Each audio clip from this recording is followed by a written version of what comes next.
नमस्कार, मी सुनील साळवी. दैनिक सागरच्या सागर वेव या YouTube news चॅनलमध्ये आपणा सर्वांचं स्वागत आहे. आज आपण चिपळूणमधील माजी नगराध्यक्षांना बोलवलेलं आहे.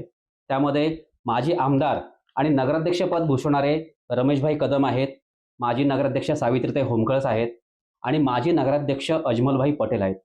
आपणा सर्वांचं सागर वेव या यूट्यूब चॅनलमध्ये स्वागत आहे. या माजी नगराध्यक्षांनी आपापल्या पद्धतीने शहर विकासासाठी योगदान दिलेलं आहे. त्यांच्या काळामध्ये काही विकास कामं झालेली आहेत आणि या सगळ्या प्रवाहामध्ये या माजी नगराध्यक्षांचं सुद्धा शहर विकासासाठी महत्त्वपूर्ण योगदान लाभलेलं आहे. त्यांच्या नजरेतून आज आपण चिपळूण शहराच्या विकासाचं व्हिजन काय आहे ते जाणून घेणार आहोत. मी अजमलभाईंकडूनच सुरुवात करणार आहे. अजमलभाई, मला सांगा की काही काळ तुम्ही नगराध्यक्षपद भूषवलेलं आहे. तुमच्या काळातला अनुभव काय होता? तुमच्या काळामध्ये विकास कामं कोणकोणती मार्गी लागली आणि आता तुमच्या नजरेतून, तुमच्या दृष्टीतून चिपळूणचा विकास कशा पद्धतीने झाला पाहिजे, काय सांगाल? पहिल्यांदा मी आपले आभार मानतो की तुम्ही सागर व्ह्यूमध्ये आणि पहिल्यांदाच असं नगरसेवकाला बोलून तुम्ही जो प्रयत्न केलेला आहे त्याबद्दल मी तुमचे आभार मानतो. थँक्यू. विषय असा झाला आहे की मी जेव्हा नगराध्यक्ष झालो त्यावेळेला मला फक्त 2.5 वर्ष भेटली कामाला. 2.5 वर्षातून मला फक्त 1.5 वर्ष काम करायला भेटलं, कारण त्या 1 वर्षात लोकसभेचे इलेक्शन, विधानसभेचं इलेक्शन, 2 नगरसेवक मी डेट झाले होते त्यांचे इलेक्शन, त्यामुळे 1 वर्ष माझं असंच गेलं. तरी सुद्धा मी त्या आचारसंहिता त्यामुळे मला काम करता भेटलं नाही.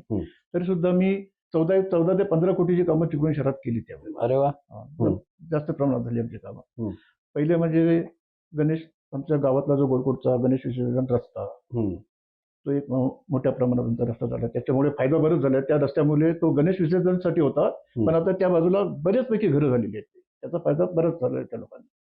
त्याच्यानंतर मोठे एक काम झालं की 1 कोटीचं काम. आमच्याकडे जे बुद्धवाडीतले जे लोक होती त्यांच्या ते एकदम कडेला लागूनच त्यांची घरं होती. त्या घरांना एक संरक्षण भिंत पाहिजे होती. ते संरक्षण भिंत आपण त्यावेळेला नगरपालिकेच्या माध्यमातून बांधून दिली. त्याच्यानंतर पाकाड्या झाल्या. मापात एक शाळा झाली आमची. माझ्या कारकिर्दीत मोठी मापात एक शाळा झाली, मराठी शाळा झाली चांगल्यापैकी. त्याच्यानंतर आमचं गोलकोटला लहानसहान गटार, पाखाडी, संडास हे बांधलं गेलं. एक पर्यटन केंद्रामधून आम्ही एक रिक्रिएशन हॉलसाठी एक चांगला त्या तारा बुद्धवाडी तिथे खालच्या बाजूला तिथे एक चांगलं हे बांधून घेतली, इमारत बांधून घेतलेली आहे. अशा बऱ्याच प्रमाणात कामं केलीत आम्ही. त्याचप्रमाणे चिपळूणला सुद्धा आम्ही कुठे ओझरवाडीत एक आम्ही रस्ते तयार केले सगळे थोडे. मापात पण आपण इंटरनल रस्ते, गोलकोट रोडला पण इंटरनल रस्ते बऱ्याच प्रमाणात केले. 14 कोटीची कामं आम्ही त्यावेळेला केली होती. आणि त्यामुळे सगळ्याच लोकांनी माझी तारीफ पण केली की बाबा 2-1 वर्षात त्याने काम चांगल्या प्रकारे, कमी अवधीमध्ये तुम्ही ही सगळी कामं मार्गी लावली. मी ताईंकडे येतो, होमकळस ताईंकडे. ताई, आपण सुद्धा नगराध्यक्षपद भूषवलेलं आहे.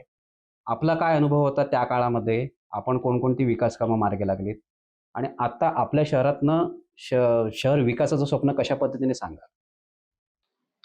मुख्य एक काम होतं पेठमापला जोडणारा आपला बाजारपुलाचा बाजारपूल. ते विजन अगदी डोळ्यासमोर होतं. भाईनं म्हटलं आपल्या एवढ्या कालावधीत ते एक काम पहिलं झालंच पाहिजे, कारण तुम्हाला माहितीच आहे मापातल्या लोकांनी उठाव पण केला होता. दर 5-5 मिनिटांनी पूल ब्लॉक व्हायचा. कुणी मागं जायचं, कुणी पुढे जायचं हा प्रश्न होता. नंतर निधी तो होता, तो परत जायची वेळ आली होती. मग शेवटी भाईंना आम्ही सांगितलं आणि नगरपालिकेच्या फंडातून तो पूल उभा करण्याचं निश्चित झालं. ते एक मोठं काम झालं. नंतर ग्रॅव्हिटीची पाणी योजना, कोळकेवाडीतून पाणी आपण डायरेक्ट घेणार होतो ते. तर त्यावेळेस ते काम एक महत्वाचं आमच्याच कालावधीत झालेलं आहे. आणि अलोरला आम्ही भाईंच्या समवेत आम्ही तिथं स्वाक्षरी केलेली आहे. पण पुढचा निधी मिळायच्या आत आमची मुदत पण संपत आली होती आणि निधी भरपूर पाहिजे होता त्याला. एवढे ग्रॅव्हिटीचं पाणी उचलणं म्हणजे तिथपासून पाईपलाईन टाकणं किंवा पाणी लिफ्ट करणं वगैरे ते काम बरंच मोठं होतं. त्यामुळं ते स्थगित राहिलं. नंतर माझ्याच कालावधीत हे साहित्य संमेलन एक छान झालेलं आहे. आणि त्यावेळेस शहरातले रस्ते त्या कालावधीत झालेले. त्याच्यानंतर रस्त्याची कामं तशी काही दर्जेदार पण नाही झालीत. मागच्या बॉडीत पण झाली होती तशी. मागच्या म्हणजे त्या मी असायच्या अगोदर रामशेठ वगैरे होते त्यावेळेस. ते पण झाले. पण ती एक महत्त्वाची कामं झाली. ही बारीक-सारीक कामं सगळी होतातच. आणि मुळात काय पक्ष म्हणून निवडून जाणं वेगळं आणि तिथं बसून डोक्यात ते पक्षच डोक्यात ठेवला नव्हता आणि सगळ्यांची मिळून कामं करत होतो. निपक्ष पद्धतीने तुम्ही काम करत होता. बरोबर आहे. पण तुमचा पिंड हा राजकीय नव्हता. राजकीय नव्हता. मग राजकारणात कसे काय उतरलात? भाईंनी खूपच आग्रह केलेला दिसतोय. भाईंचा आग्रह आणि कार्यकर्त्यांचा पण आग्रह भरपूर झाला. कार्यकर्ते भाईंकडे जास्त आणखी अप्रोच झाले होते. मी रिटायरमेंट घेतली होती. माझे सांधे दुखायचे. मिस्टरने सांगितलं होतं तुझ्या तब्येतीपेक्षा मला पैसा हे नाही, तर तू राजीनामा दे. त्यावेळेस मुलग्याची पण माझ्या 10वीचं वर्ष होतं. कारण महसूल खात्यामध्ये आपण चांगल्या पदावर काम करत होता. आणि शांत डोक्याने करत होते. त्याच्यामुळं तेवढं मी निभावून नेलं. राजकीय पिंड नसल्यामुळे माईक समोर बोलणं माझं तेवढं झालेलं नाही कधी. आणि बाकीचं आता नाही बोलत. पण हा नगराध्यक्ष पदाचा अनुभव कसा होता तुमच्या दृष्टीने? नगराध्यक्ष पदाचं म्हणजे माझं शांत स्वभाव असल्यामुळं मी ते सगळं सहन करत गेले. नंतर काय असेल ते उलगडा नंतर करायचा, पण फाटकन कोणाला बोलायचं नाही. आणि तुमच्या काळामध्ये विरोधक सुद्धा खूप स्ट्रॉंग होते तसे. विरोधक म्हणजे भरपूरच होते, पण ते सभागृहापुरतं असायचं आमचं. नंतर खेळीमेळीचं वातावरण असायचं सगळं. तुम्हाला दुसऱ्यांदा पुन्हा संधी मिळाली होती. पहिले नगरसेवक होते. तेव्हा 5 वर्ष. नंतर मध्ये गॅप घेतली. नंतर पुन्हा त्यावेळेस मात्र भाईने आग्रह केला आणि भरपूर झाला आग्रह. तर नगराध्यक्ष पदासाठी तुम्हाला मी हे करतो. म्हटलं नगराध्यक्ष पद हवंय असं काही नाही मला, पण ते थांबायचं म्हटलं आता. पण नाही ते. पण तो घेतलेला निर्णय राजकारणात पडण्याचा हा योग्य होता असं वाटतंय आता? योग्य होता. आणि भाईने जी तुम्हाला संधी दिली, जो तुमच्यावर विश्वास त्यांच्यामुळे टाकला. संधी मिळाली मला. हे मी नाकारू शकतच नाही. भाई अनेक वर्ष चिपळूणवर आपली सत्ता होती. चिपळूणचे लोक तुम्हाला जाणता राजा म्हणतात. अनेक वर्ष नगरपालिका तुमच्या ताब्यात होती. ही सुरुवात तुमची कशी झाली? कसं आहे, मी 1974ला महाविद्यालयातून बाहेर पडल्यानंतर नगरपालिकेला पहिल्यांदा आम्ही उभे राहिलो. माझा मित्र एक होता कैलास जोशी बाबुराव खातू. आम्ही दोघे कॉलेजला एकाच वर्गामध्ये होतो आणि फायनलची एक्झाम झालेली नगरपालिकेच्या निवडणुका लागल्या. मग त्या निवडणुकीमध्ये आम्ही त्या ठिकाणी उभा राहिलो आणि महाराष्ट्रामधली पहिली डायरेक्ट नगराध्यक्षाची निवडणूक त्यावेळेला झाली. थेट नगराध्यक्ष. थेट नगराध्यक्ष 1974ला. श्रावणशेठ दळी त्याला उभे होते, प्रकाश शेठ सप्रे होते आणि अंतुकाका बापट होते. तिरंगी लढती झाली. त्याच्यामध्ये आम्ही सगळे श्रावणशेठ दळ्यांच्या बरोबर होतो पक्षाच्या माध्यमातून. काय पण मला त्याला अपक्ष म्हणून उमेदवारी दिली होती सुरुवात. नगराध्यक्ष म्हणून तुम्ही अपक्ष राहिला? नगरसेवक म्हणून? नगरसेवक. आणि मग त्यावेळेला ही खरी सार्वजनिक क्षेत्रातली पहिली सुरुवात झाली. त्या अगोदर मी क्रीडा क्षेत्रात वगैरे काम करत होतो. काय पण एखाद्या सुरुवात झाली तीच अपक्ष म्हणून झाली. अपक्ष म्हणून. तर त्यावेळेला मी केवळ 7 मतांना निवडून आलो होतो पहिल्या वेळेला. त्याच्यानंतर मग लोकांची कामं आपण जी सुरू केली, काय मग त्याच्यामध्ये पक्षभिक्षा आपण काय बघितला नाही. काय जो येईल त्याचं काम करायचं आणि अशा पद्धतीनं तो लोकसंग्रह वाढत गेला. काय आणि रात्री अपरात्री जरी कोण आला काय झालं तरी त्याचं ते काम करायचं. पोलीस स्टेशन असेल, इकडं असेल, काय असेल ते, कोणाला आपत्ती आली असेल तरी तिकडे जायचं. आणि अशा माध्यमातून आपण त्याला ज्याला कामाला सुरुवात केली त्यावेळेला बरीचशी विकास कामं त्या 74 ते 80च्या कालावधीमध्ये झाली. काय एक तर नगराध्यक्षांना 5 वर्षाचा सलग कालावधी मिळाला होता. आम्ही सगळे एज्युकेटेड लोक त्या ठिकाणी गेलेलो होतो आणि मग त्यावेळेला आणि शासनाचं सुद्धा त्या बाबतीतलं सहकार्य होतं. तर एक महत्वाचं सहकार्य कुठचं की डीपी प्लॅनवर जी आरक्षण आहेत ही आरक्षण संपादित केल्याशिवाय डेव्हलप करता येत नाहीत. मग ती संपादन करण्यासाठी त्याला जो संपादन करण्यासाठी निधी लागतो हे त्याला शासन द्यायचं आणि तो शासनानं दिल्यामुळं आम्ही अनेक ठिकाणची कामं केली. मग भाजी मंडई असं का असेल, मटन मार्केट असेल, आंबेडकर तिकडे वस्ती त्या ठिकाणी रेस्ट हाऊस होतं ते रेस्ट हाऊस असेल, काय त्याच्यात इंदिरा गांधी सांस्कृतिक केंद्र असेल, ही सगळी कामं जी त्यावेळेच्या कारकिर्दी झाली ती केवळ लँड एक्विजिशनला पैसे शासन देत होतं. कारण नगरपालिकेला उत्पन्नाचं साधन फक्त दोनच होते, एक गटाराच्या माध्यमातून होतं, घरपट्टीच्या माध्यमातून आणि पाण्याच्या माध्यमातून. पण पाण्याचा पैसा बहुतांशी सगळं लाईट बिल आणि ह्याच्यात जायचा, त्यामुळे नगरपालिकेत त्याचं काय आर्थिक उत्पन्न नव्हतं. आणि दुसरा घरपट्टीच्या माध्यमातून त्याला फार मोठी काही किंवा वस्ती झाली होती अशातला भाग नाही. आता ज्या अपार्टमेंट दिसतात त्याच्यातल्या अपार्टमेंट त्याला नव्हत्याच काय. आणि मग त्याला तुटपुंज्या उत्पन्नामध्ये ही सगळी जी विकास कामं त्याला झाली ती लँड ॲक्विजिशन आणि इतर गोष्टीसाठी आम्हाला ज्याला शासनाकडनं पैसे मिळाले त्यामुळे ती कामं करू शकलो.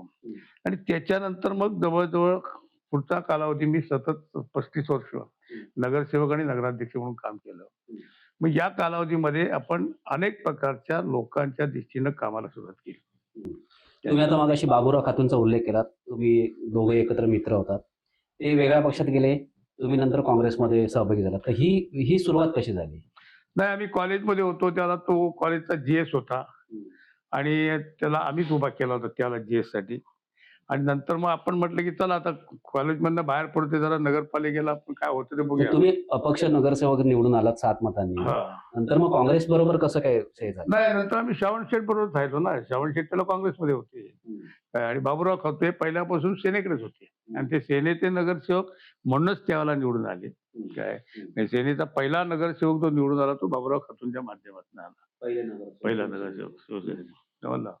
आणि मग नंतर मग ती बाकीची जी विकास कामं आहेत ती विकास कामं मग ती बाकीची जी दैनंदिन कामं असतात ती होतच असतात काय. MIDC या शहरामध्ये असावी, शहराच्या MIDCच्या दृष्टीने लँड ॲक्विजिशनचं काम ते आम्ही डीपी प्लॅनवरती MIDC घेतली. त्या डीपीच्या माध्यमातून बा इथल्या तरुणांना काहीतरी रोजगार मिळावा काय आणि त्या माध्यमातून त्यांना छोटे छोटे प्लॉट द्यायचे आणि त्या माध्यमातून तो उद्योग चालू करायचे काय. म्हणून ते रिझर्वेशन ठेवून त्या ठिकाणचं लँड ॲक्विजिशन झालं. त्याच्यानंतर मग अशी अनेक विकास कामं त्या माध्यमातून झालं काय. नाही काय, ज्या वेळेला पूर्वी कसं होतं की नगरपालिकेच्या हद्दीमध्ये कचरा टाकला जायचा काय. मग तो पवन तलाव हे मैदान आहे, त्या पवनच्या मैदान त्यामध्ये आमचा सगळा शहराचा कचरा जायचा. त्या मैदान इतकं खोल होतं की त्या मैदान तळ होतं, ते मैदानामध्ये त्या तळ्यामध्ये जो उभा असला माणूस तर रस्त्यावर दिसत नव्हता, इतकं ते खोल होतं. मग त्यामध्ये सगळा शहरातला कचरा त्या ठिकाणी टाकायचा. गोळकोट रोड जो झालाय त्या गोळकोट रोडच्या दोन्ही बाजूला आम्ही त्यावेळेला तो रस्ता डंप करायचा. तिकडे महाराष्ट्र हायस्कूलच्या बाजूचा रस्ता होता तिकडे डंप करायचा. पण शहरामध्ये कुणाचाही विरोध नसायचा कचरा टाकायला. मग नंतर सुप्रीम कोर्टानं असे आदेश दिले की बा कुठच्याही परिस्थितीमध्ये प्रत्येक नगरपालिकेनं डम्पिंग लावून स्वतःचा कचरा प्रकल्प असावा. प्रकल्प केला पाहिजे आणि त्याला त्यांनी लिमिटेशन घालून दिल्या काय की डिसेंबर पर्यंत. त्यावेळेला मला 6 आठवडा डेडलाईन घालून दिली होती. मग आता त्या ठिकाणी बा जागा संपादन करायची. आम्ही ज्या ज्या ठिकाणी जागा बघायला गेलो त्या त्या ठिकाणी ते लोक विरोध करायचे काय की आमच्याकडे हे घाणीचा प्रकल्प नको काय. असं करता करता आम्हाला तो टेरोच्या डोंगरामध्ये ती जागा, पण ती जागा घ्यायला लोकांच्या विरोधापेक्षा पुढाऱ्यांचा विरोध झाला. खूप राजकारण झालं, तो विषय गाजला होता. झाला त्याच्यामध्ये बा भ्रष्टाचार झाला, अमुक झाला. पण त्याचं जे मूल्यांकन ठरलं होतं हे मूल्यांकन आम्ही ठरवलेलं नाही, ते टाउन प्लॅनिंगने त्याचं मूल्यांकन ठरवलं. टाउन प्लॅनिंग नंतर ते मान्यतेसाठी डेप्युटी डायरेक्टर ऑफ टाउन त्याच्याकडे गेलं काय. त्याच्यानंतर ते डायरेक्टर ऑफ टाउन प्लॅनिंगकडे गेलं. अशा सगळ्या चाळणीमधनं जाऊन ते मूल्यांकन त्यांनी ठरवलं आणि त्या मूल्यांकनाप्रमाणे आम्ही ती त्या जागा त्या ठिकाणी घेतली आणि मग चिपळूण शहरातला जो कचरा आहे तो त्या डम्पिंग ग्राउंडवर झाला. पण मला सांगायला आनंद वाटेल की सुप्रीम कोर्टानं हे आदेश दिल्यानंतर ठाण्यापासून ते गोव्यापर्यंत पहिला कचरा प्रकल्प कोणाचा झाला असेल तो चिपळूण नगरपालिकेचा काय. आणि त्याच्यामुळे आता जे शहरामध्ये जे सगळं जी स्वच्छता दिसते पण आजही काही लोक जे आणि करतात, कचरा कुंडी मुक्त शहर झालं. कचरा कुंडी मुक्त शहर झालं. आता हे करत असताना आता नगरपालिकेनं थोडंसं त्याच्यात लक्षही दिलं पाहिजे. ते लक्ष एवढ्यासाठी द्यायचं आहे की काही आता कंपन्यांमध्ये काम करणारा कर्मचारी वर्ग आहे. गाडी सकाळी समजा 7 वाजता येते की 8 वाजता येते. मग ते काय करतात, कामावर जाताना कुठेतरी बाजूला, रस्त्याच्या बाजूला कचरा टाकायचा तरी निघून जायचं. काय त्यामुळे काही ठिकाणी जो कचरा जो दिसतो आपल्याला, तो त्या गोष्टीमध्ये नागरिकांनी पण जरा सतर्क राहायला पाहिजे. तुम्ही जरी तिथे त्या ठिकाणी अपार्टमेंटमध्ये राहत असताना बाहेरच्या बाजूला जरी कचरा ठेवला, ते नगरपालिकेचे कर्मचारी ते उचलून गाडीमध्ये घेतात. समजलं? त्याच्यानंतर दुसरा महत्वाचा प्रश्न असा आला की हा कचरा प्रकल्प झाल्यानंतर जी ग्रॅव्हिटीची पाणी योजना जी होती, ती ग्रॅव्हिटीच्या पाणी योजनेला मी त्याला आमदार होतो. कोळकेवाडीतनं ते आउटलेट होता तिथला आणि तिथून आपण ती पाणी योजना साकारणार होतो. ती संकल्पना अशी आली की ज्या वेळेला मी आमदार होतो त्यावेळेला 8 गावांवर ग्रॅव्हिटीची पाणी योजना दिली, ती मंजूर करून घेतली. आणि त्याला असं दिसलं की गोळकोटच्या लोकांना किंवा पेठमापातल्या लोकांना किंवा मुरादपूरच्या लोकांना काही वेळेला मचूर पाणी त्या ठिकाणी प्यावं लागलं. आजही प्रश्न काय? आजही प्रश्न कायम आहे. तर त्या ठिकाणी आता आम्ही बोरिंग पाडल्या होत्या मिठागरी मोल्ला आणि या परिसरामध्ये. बोरिंगला सुरुवातीला पाणी व्यवस्थित यायचं, पण नंतर ते खारं पाणी निघालं लागलं. काय त्याच्यानंतर मापामध्ये परिस्थिती तीच होती आणि गोळकोटलाही परिस्थिती तीच होती. मग ते भरतीचं पाणी जे यायचं, त्या भरतीच्या पाण्यामुळे हे पाणी मचूर व्हायचं. आणि दुसरं, जे लोक अपार्टमेंटमध्ये राहतात त्यांना खाली स्टोअर करावं लागतं आणि वरती लिफ्ट करावं लागतं, म्हणजे त्यांना इलेक्ट्रिसिटीचा वापर त्या ठिकाणी करावा लागतो. काही जणांनी पंप पण लावले. पंप लावलेले आहे. आता ह्या सर्वातनं मुक्त होण्यासाठी जसं मी 8 गावांना केलं, तसं चिपळूण शहरालाही ग्रॅव्हिटीची पाणी योजना करावी म्हणून आम्ही जवळजवळ 8 ते 10 बैठका मुंबईला घेतल्या. मग कायला मंत्री होते कैलासवासी अजितराव पवार होते, त्याच्यात तटकरी इरिगेशन मिनिस्टर होते. त्या सगळ्यांबरोबर बैठका घेऊन आम्ही त्याला ग्रॅव्हिटीची पाणी योजना कोळकेवाडीला जो एक वाल ठेवलेला आहे, त्या वाल मधून ते पाणी लिफ्ट करायचं. आता तो जो वाल आहे आणि शहराची जी आहे, त्या शहरापासून 85 मीटर हाईटवर तो उद्भव आहे. म्हणजे 85 मीटर पर्यंत पाणी आपण वरती उडवू शकू इथपर्यंत त्याचं प्रेशर आहे. हे सगळं त्या वेळेला आमचे जे नगराध्यक्ष आम्ही जे नेमलेले होते केलेले होते, त्या नगराध्यक्षांनी त्याचा फॉलोअप केला. समजलं? मग तो अजमलभाई पटेलच्या वेळेला असेल, त्याच्यानंतर मग मुमकळस मॅडमच्या वेळेला असेल, अग्रीमेंट मुमकळस मॅडमच्या वेळेला झाला. काय असं तो सातत्यानं आमचा पाठपुरावा होता. आणि ज्या वेळेला आता प्रत्यक्ष कामाला सुरुवात करायची, त्यावेळेला एमजीपीनं आम्हाला असं पत्र दिलं की बा ह्या ज्या प्रेशर जे आहे, हे प्रेशर आणि शहरामध्ये तुमच्या ज्या डिस्ट्रीब्युशन लाईन आहेत, ह्या डिस्ट्रीब्युशन लाईन हे प्रेशर घेणार नाही, त्या बाहेर पटापट उडतील. आणि मग त्या उडाल्या तर मग तुम्हाला परत निधी उपलब्ध होणार नाही. तेव्हा तुम्ही आत्ताच त्या लाईन सगळ्या ह्या एस्टिमेटमध्ये हे करून घ्या. आणि त्या दरम्यान ते एस्टिमेट करण्यासाठी पाठवलं आणि त्या बॉडीची मुदत संपली. आणि नंतर मग नगरपालिका विरोधी पक्षाच्या हातामध्ये गेली. त्यांच्याकडनं ज्या प्रमाणामध्ये त्याचा पाठपुरावा करायला पाहिजे होता त्याला केला गेला नाही. काय आणि मग त्याच्यामुळे ती आज तागायत तशी पेंडिंग राहिली. मध्यंतरी प्रशासकीय राजवट होती, त्यावेळेला बऱ्यापैकी जिल्ह्याच्या पालकमंत्र्यांनी सुद्धा त्याला चांगल्या प्रकारचा प्रतिसाद दिला. त्यांनी निधी त्या ठिकाणी उपलब्ध करून दिला, म्हणून आज ते पाण्याचं काम आज शहरामध्ये सुरू आहे. काय लवकरच ते पूर्ण होईल आणि गोळकोट भाग आणि शहराच्या अन्य भागात जो पाण्याचा जो प्रादुर्भाव आहे, जर समजा 2021चा पुराच्या वेळेला जर ग्रॅव्हिटीची पाणी योजना जर कार्यान्वित असती, तर जी हाल झाले लोकांचे पाण्याचे, ते हाल त्या ठिकाणी झाले नसते. कारण ते पेशंटने पाणी सोडलं असतं, ताबडतोब सगळा चिखल बिखल धुता आला असता. पण लोकांना पिण्याच्या पाण्याचा सुद्धा त्याला हाल सहन करावे लागले, केवळ ही योजना त्या ठिकाणी अपुरी राहिल्यामुळं. नाहीतर तो प्रश्न त्यावेळेला आला नसता. आता बहुतेक ह्या टेन्युअरमध्ये किंवा याच्यामध्ये ती योजना पूर्ण होईल. शहरात लोकांना चांगल्या प्रकारचं पाणी त्या ठिकाणी उपलब्ध होईल. अशी अनेक प्रकारची जी कामं आहेत, ती कामं आपण त्यावेळेला लोकांच्या दृष्टीनं आपण त्या ठिकाणी ही केली. आता काही गोष्टी शासनाकडनं होतात. आता शासनाकडनं कसं आहे की लँड ॲक्विजिशनला जर पैसे आजही उपलब्ध केले, तर आता चांगली तरुण बॉडी त्या ठिकाणी आलेली आहे. काय ती पण सुशिक्षित मुलं आहेत सगळी. तर त्या ठिकाणी नवीन नवीन जी आरक्षण आहेत ती आरक्षण संपादित करून ती डेव्हलप करता येतील. काय अशा दृष्टीनं जी कामं आणि विशेषतः वैयक्तिक स्वरूपाची जी कामं आहेत. कारण शेवटी नगरसेवक किंवा नगराध्यक्ष हा कर्मचारी वर्ग आणि नागरिक याच्या मधला एक दुवा आहे. त्यामुळं कर्मचाऱ्यांकडनं कामं करून घेणं आणि नागरिकांची कामं करणं काय ह्याच्यासाठी लोकनियुक्त बॉडी आम्ही म्हणून काम करतो. आणि म्हणून या दोघांचंही कोऑर्डिनेशन तिघांचं असलं पाहिजे कर्मचाऱ्यांच्या आपलं. म्हणून मी माझ्यावाला एक पद्धत चालू केली होती की त्या ठिकाणी एखाद्याचं काम असेल तर त्या नागरिकाच्या अर्जानं त्याच्या घरी मी पत्र पाठवतो की बा हे काम तुमचं अमुक डिपार्टमेंटकडे मी पाठवलेलं आहे. काय त्याचा त्या ठिकाणी फॉलोअप करा. काय अडचण आली तर मला 4 ते 6च्या वेळेमध्ये नगरपालिकेने मिळेल. त्यामुळे लोकांची कामं व्हायची. काय लोक नाही झाली तरी पत्र घेऊन यायची. किंवा माझं अजून काय झालं नाही. मग त्या कर्मचाऱ्याकडनं मग का उशीर झाला काय अशा पद्धती कामं ती करून घ्यायची. अशा पद्धतीने एक शिस्त आपण त्या कारभाराच्या दृष्टीनं त्या ठिकाणी चालू लोकांना न्याय मिळत होता. न्याय मिळत होता. काय आणि मग त्या दृष्टीनं सामान्य माणूस असेल त्या सामान्य माणूस कधी चेंबरमध्ये येत होता. आपलं काम करत होता. काही काही कायदा आणि व्यवहार ह्याची सांगड घालून कामं करावी लागतात. ती आपण करत होतो. तर लोकांना चांगल्या प्रकारचा न्याय देण्याचं काम आपण या माध्यमातून त्या ठिकाणी केलं.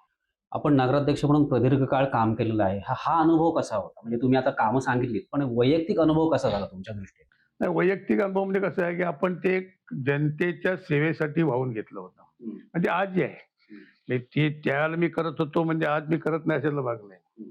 कसं असतं की एखादं सार्वजनिक काम असेल तर सार्वजनिक काम लोकप्रतिनिधी करतो. का तर त्याच्यावर आणखी 10 लोक अवलंबून असतात. आपण ते सार्वजनिक काम हे करतोच, पण त्याचबरोबर वैयक्तिक स्वरूपाची अडचण असते. त्या वैयक्तिक स्वरूपाच्या अडचणीमध्ये फार कमी सार्वजनिक क्षेत्रामध्ये काम करणारे कार्यकर्ते काम करतात. लोकांना ते महत्वाचं असतं की माझं काम भाई कशा पद्धतीने करतात. एखाद्याच्या घरपट्टीचा विषय असेल, एखाद्याच्या कॉलेजच्या ऍडमिशनचा विषय असेल, एखाद्याचा उत्पन्नाच्या दाखल्याचा असेल, काय ही जी कामं आहेत काय ही कामं कोण करायला मागत नाही. त्याच्यावर तुम्ही जास्त प्राधान्य दिलं. त्याच्यावर लक्ष केंद्रित केल्यामुळं आज जो जनसमुदाय आपल्या बरोबर आहे काय तो त्याच्यामुळे आहे. आज एकही न्याय पैसा न खर्च करता ज्यावेळेला 12,000-12,500 मतं पडतात ती पोच पावते, कामाची ही पोच पावते. कामाची पोच पावते. यश अपयश हे निवडणुकीमध्ये असतं तो भाग सोडून द्या. परंतु काही कुठेही मी प्रचाराला गेलो नाही, कुठे वॉर्डामध्ये बैठक घेतलेली नाही, कुठे कोणाला चहा नाही पाजला. काय अशा परिस्थितीमध्ये ज्यावेळेला 12,500 लोक विश्वास टाकतात त्याचा अर्थ ते असा मतपेटीतून जनतेने व्यक्त केलेलं प्रेम आहे. प्रेम आहे. काय समजलं? त्याच्यामुळं ती कामं अशा पद्धतीनं झाल्यामुळं आणि ते एक चांगल्या प्रकार मी सकाळी 11 वाजता जायचा. दुपारी जेवायला घरी यायचा. संध्याकाळी परत जायचा. एक विशिष्ट वेळ नगरसेवकांसाठी दिला होता. बाकीच्या वेळेमध्ये जनतेची कामं करायचा. अशा पद्धतीनं ते कारभार आपण पण तुमच्या या कारकिर्दीमध्ये मी जवळून पाहिली तुमची कारकीर्द. काही कटू प्रसंग पण आले, चौकशीला सामोरं पण जावं लागलं, त्याच्यातनं नगरसेवक पद रद्द झालं. ह्या सगळ्या गोष्टी तुम्ही कशा घेतल्यात? कसं सामोरे गेलात? नाही कसं आहे, ज्या वेळेला कसं आहे की काम करण्याच्या मागेच टीका होते. काम न करणाऱ्याच्या मागे टीका होणारच नाही. ज्याला काम आपण करून ज्याला लोकांमध्ये आपण वलय निर्माण करतोय ते वलय कमी करण्याचा समर्थकाच्या विरोधकांकडे हाच एक प्रश्न असतो की निन्या प्रकारे त्याला कुठेतरी गुंतून ठेवणं, निन्या प्रकारचे आरोप करणं. काय पण तू जनता ज्या वेळेला आपल्या पाठीशी असते त्याला कितीही कोणी आरोप केले आणि आपण जर स्वच्छ आहोत, आपण जर कशामध्ये कुठं भ्रष्टाचार केलेला नाही काय तर आपल्याला घाबरण्याचं कारण काय? हे झालं ना, कोर्ट कचेऱ्या या सगळ्या गोष्टी झाल्या. काही राजकीय दृष्ट्या पण त्याच्यावर प्रेशर टाकून हे झालं. तरी पण शेवटी सत्य ते सत्य पुढे आलं. नंतर पुन्हा त्या चौकशीतून तुम्ही निर्दोष सुटलात आणि तुम्हाला ते पद बहाल झालं. काय त्याच्यामुळे तो काय प्रश्न आलाच नाही मला. हा एक कालखंड कटू होता तुमच्यासाठी निश्चित तुमच्या होता. कारकिर्दीमधला? तो कटू अनुभव होता म्हणण्यापेक्षा फार त्रासाचा होता. काय की त्यामध्ये तसे त्रासाचे माझे आयुष्य आहे राजकारणामध्ये परत त्रास झाले. हल्ल्यांना पण सामोरं गेलोय, चौकशांना पण सामोरं गेलोय. काय मग ते कचरा प्रकल्पावरनं अगदी त्याच्यात फार मोठं कावर मारलं होतं. काय परंतु जिथे पारदर्शक कारभार होता तेव्हा मला त्याची कधी खंत वाटली नाही आणि जनतेचा विश्वास होता. काय त्याच्यामुळे तोही काय प्रश्न कधी आलेला नाही. आणि म्हणून त्याच्यातनं आपण सही सलामत सगळ्यातनं बाहेर पडलो आणि एकही डाग पुढचा आपण आपल्यावर लावून घेतलेला नाही. पण नंतर चिपळूण नगरपालिकेतला एक नगरसेवक आमदार होतो. हे सुद्धा तुमच्या कारकिर्दीतला हा महत्वाचा टप्पा आहे. तुम्ही एकमेव असे असाल की तुम्ही नगरसेवक पदावरून नगराध्यक्ष पदावरून आमदार झालेला. हा, आता कसं आहे की नगरसेवक मध्ये मला माझं फाउंडेशन बसवता आलं. त्याच्यानंतर त्याचबरोबर मग ग्रामीण भागातले लोक जेव्हा कामासाठी यायचे, त्यांची ग्रामीण भागातले लोकांची कामं कुठे जिल्हा परिषद, पंचायत समिती, मंत्रालय, काय की पोलीस स्टेशन, तहसीलदार ऑफिस, प्रांत ऑफिस, इकडे तिकडे असायची. ती कामं पण मी त्याचबरोबर करत होतो. काय म्हणजे माझ्याकडे तो दरबार आमचा सकाळी 7 वाजल्यापासून चालू व्हायचा. तर नगरपालिकेत 11 वाजेपर्यंत जाईपर्यंत तो सगळा ग्रामीण भागातला तुमच्या घरी सुद्धा गर्दी घरी असायची. असायचा. काय तिथून मग मी नगरपालिकेत जायचा. काय पण काम करायचं ते काम मनापासून करायचं. काय आणि ते निस्वार्थपणे करायचं, म्हणजे त्याच्यामध्ये कुठचाही स्वार्थ काय नाहीतर जर समजा मी काही स्वार्थ बाळगला असता किंवा काय केलं असतं तर आज लोकांनी नुसतं काऊन माजवलं असतं. काय पण लोकांना ती संधी मिळालीच नाही. काय आणि आपण संधी दिली पण नाही. तुम्ही अनेकांना नगराध्यक्ष आणि नगरसेवक म्हणून संधी दिली. आता ताई आहेत, सावित्रीताई आहेत, अजमलबाई आहे. काही वैयक्तिक कारणामुळे हे येऊ शकले नाही, सुचे अण्णा आणि रिहाना बिजले. त्याच्याशिवाय वृषाली कांबळेंना सुद्धा तुम्ही संधी दिलेली होती. बुरटेताई आज आपल्या हयात नाहीत, पण त्यांनी सुद्धा चांगलं काम केलं होतं. तर त्यांना स्वायत्तता होती का तुमचा कंट्रोल होता? नाही, त्यात हे 2 नगर मला ती सांगण्यापेक्षा तेच सांगतील ना. काय होतं, यांचा कंट्रोल असायचा का? नाही, अजिबात नाहीये. भाईने आम्हाला तुम्हाला जेव्हा प्रॉब्लेम काही असतील तर मला सांगायला या, बाकी तुम्ही तुमचं का तुम्ही फक्त नामदारी होतात असं काय होतं? अजिबात नाही. सगळं त्याने आमच्या हातात सगळं सोडलं. काय नाही सावित्री नाही, अजिबात नाही. आम्हीच बलकी ते सोबत म्हणून सांगताय का? नाही, मी सांगतो ना तुम्हाला. पाठीमागं पण सांग. बघा सांगतो. आणि आम्हाला जेव्हा प्रॉब्लेम आले त्यांनी आम्हाला cooperation केलं. चिंतनाक्याकडून मी जरी कधी आले ना, भाईंकडे गेले होते, हा विषय व्हायचा. पण भाईंकडे जायचा प्रश्न म्हणजे कामासाठी कशाला जात असेल तेवढंच. बाकी ज्या वेळेला जनतेची मागणी असायची किंवा आम्ही संस्कृत केंद्रात आम्ही सगळे जनतेचे म्हणजे भाईने सांगितलं तू घे म्हणून, स्वतः भाईलाच तिथे आम्ही बोलवायचो. कारण आम्हाला जमणार नव्हतं. भाई यायची तिथे आणि सगळ्या जनतेला, चिपळूणच्या जनतेला त्यांनी सगळ्यांना सहकार्य केलेलं आहे. आणि त्यांच्यामुळेच आम्ही नगराध्यक्ष टिकून राहिलो. आमच्या विरुद्धात कुणी असं बोट टाकू शकलं नाही की हा कमजोर पडला किंवा वीक पडला, कोणीच दाखवू शकलं नाही. पाठीमागे आमची ताकद चांगली होते. पण भाई एक तुमच्या राजकीय कारकिर्दीवर नजर टाकली किंवा एक अवलोकन केलं तर असं एक लक्षात येतं की ज्यांना तुम्ही संधी दिली होती त्यातल्या निम्म्या लोकांनी नंतर तुमच्यावर टीका पण केली, तुमची साथ सोडली. तर हे असं का? ते कसं आहे माझ्या स्वभावाचा परिणाम आहे. काय ते इतरांसारखं रोखठोक केलं असतं तरी जमलं असतं. काय पण ते आपल्या स्वभावात नाही. त्याच्यामुळं त्याचे काही लोक आणि गैरफायदा घेतात. पण ते त्यांनी काय मिळवलं त्याच्यात? काय ते आज आहेत कुठे? त्यातले कोणाशी टिकले पण नाहीत ना. जे सोडून गेले, जे बाजूला गेले, त्यांना काय त्याच्यातनं काय फायदा झाला की हे झालं नाही. ते नियती बरोबर हे करते. लोकांचं बारकाईनं लक्षात काय तेव्हा मी ती परवा कधी केलीच नाही. आणि शक्यतो मी कोणाला असे टीका किंवा कोणी ह्याने मला तरी असं वाटतं की त्या लोकांशी तुमचे अजूनही संबंध असतील. काय त्याच्यामुळे मी कधी कोणाच्या विरुद्ध म्हणजे जरी विरोधक असला तरी विरोधकाची तक्रार हा ना माझ्या विरुद्ध एक मग चला त्याच्यावर तक्रार करू. मी कधीच कोणाच्या विरुद्ध तक्रार नाही. काय ह्या स्वभावाचा फायदा त्या स्वभावाचा फायदा त्याला काय ज्याला आता जे ठोकशाहीनं बांधून ठेवतात ते बरोबर राहते. मी नगराध्यक्ष झाल्यावर भाईंना भेटायला गेले घरी. म्हणजे चांगलं वातावरण छान होतं, सगळं हे झालं. भाई म्हणतात मी काय तुम्हाला पेढा भरवणार नाही, कारण पेढा भरून मला अनुभव बरेचसे कटू आलेले. हा एक विषय चांगला म्हणजे माझ्या डोक्यात राहण्यासारखा झाला. म्हटलं भाई पेढा नाही मला भरवला तरी चालेल, पण आम्ही तुमच्यापासून इतर कुठेही जाणार नाही हे सांगितलं. नंतर सर्व्हिसला असताना मी तहसील ऑफिसला होते तेव्हा बाहेर व्हरांड्यात लोक बसलेली असायची. ज्यावेळेस एखादी फेरी व्हायची बाहेर, मग तुम्ही का बसलेत, इतका वेळ का आलेत, तर त्यांचं काम मी करून द्यायची. म्हणजे हा विषय राजकारणाचा डोक्यात नव्हता. पण बराच वेळ बसले, आपल्याच्याने काम होईल असं त्यांची मी कामं करायची. ते प्रचाराच्या वेळेला नगरसेवक असताना प्रचाराच्या वेळेला जेव्हा फिरायची, "मॅडम तुम्ही उभ्या आहात, मग आमची मतं तुम्हाला." या भाषेत लोकं सांगायची. म्हणजे भाईंनी नगराध्यक्ष आणि आमदार म्हणून काम केलेलं आहे. तर नगराध्यक्ष आणि आमदार म्हणून तुम्ही भाईंच्या कामांकडे कसं बघता? त्यांची कारकीर्द कशी झाली? तुम्ही काय सांगाल? कारकीर्द काय चांगलीच झाली बाईंची. तुम्ही काय सांगाल अजून? भाईची कारकिर्दी म्हणजे 12,500 मतदान घेतले याच्यापेक्षा आणखी काय नाही नाही नाही, ती चांगली पोचपावती आहे, पण त्यावेळी तुम्ही पण काम करत होतात नगरपालिकेमध्ये आणि त्यावेळी भाई आमदार झालेले होते. सांगतो मला भाईंनी मला खूप मदत केली. पहिले की माझ्या गावात एक मराठी शाळा होती, एकदम जुनी पडलेली होती. भाईंना त्या आमदार होते, त्यांना सांगितलं तुम्हाला आम्हाला आमदार निधून काहीतरी मदत करा, शाळेला आम्हाला बांधली पाहिजे.